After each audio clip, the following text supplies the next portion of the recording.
na si Atty. Harry Roque ang nagpakalat.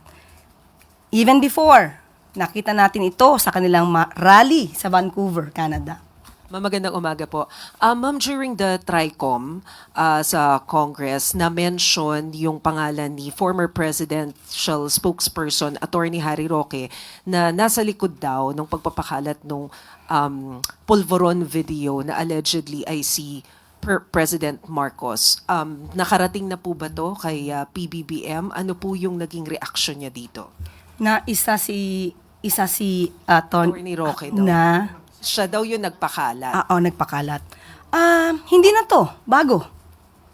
At buti na lamang, may isang tao na dati nilang kaalyado na sinabi na si Atty. Harry Roque ang nagpakalat.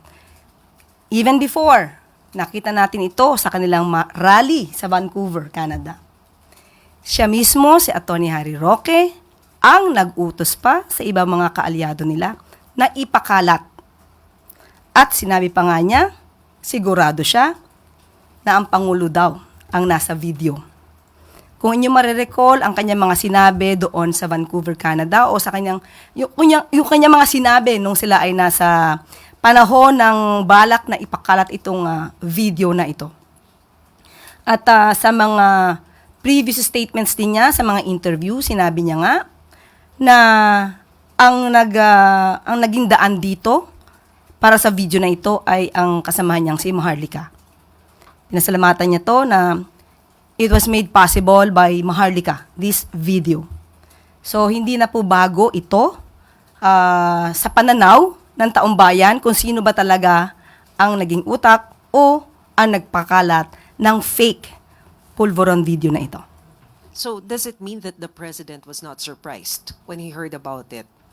Dahil ito naman po ay inimbestigahan na rin po, natatandaan po natin na inimbestigahan po ito, in-evaluate din po ito ng PNP at ng NBI at nagkaroon na rin po ng fact check at nagsagawa po ng panibagong pag-iimbestiga kung ito ay tunay o hindi, pero napatunayang manipulated ang sinabing video at may face swap.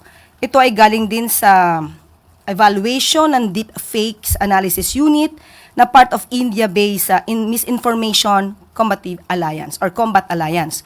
So hindi po ito lingid sa kaalaman ng palasyo dahil ang nais lamang po ng Pangulo ay maipakita sa taong bayan na hindi totoo ang kanilang pinapakalat na video at hindi totoo ang kanilang ibinibintang sa kanya. Ma'am, will there be any legal action from Malacanang? Nakausap natin ang Pangulo at sinabi po niya na hayaan na lang po natin ang ating mga law enforcement agencies, ang NBI, ang DOJ, ang magsagawa ng pag-iimbestiga patungkol dito. At kung mayroon dapat na managot, kung napakita talaga ang liability ng kahit sino dyan na involved, ay dapat lamang po siguro masampa ng kaso kung ito po ay makikita naman po ng DOJ at ng NBI. Salamat po.